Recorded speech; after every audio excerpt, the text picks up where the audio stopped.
आजकाल थंडी म्हणजे एक नंबर पडते आणि सकाळचं वातावरण पण एकदम भारी होतं आणि अशा वातावरणात आम्ही आलो होतो आमच्या वाडीमध्ये. थोडंसं काम होतं म्हणून मला गाडीवरून आल्यामुळे इतकी थंडी लागत होती आणि मला तरी पण झोप येत होती.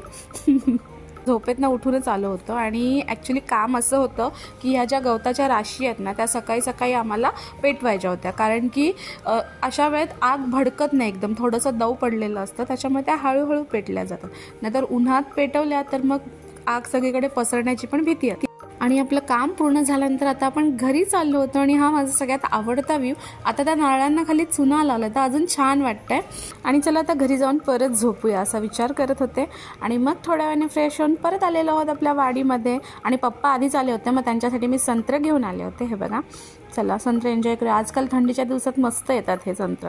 आणि घरी आल्यावर ना मला ही बघा सुंदर अशी ही फुलपाखराची आळी दिसली, ह्याच्यापासून सुंदर फुलपाखरू तयार होईल.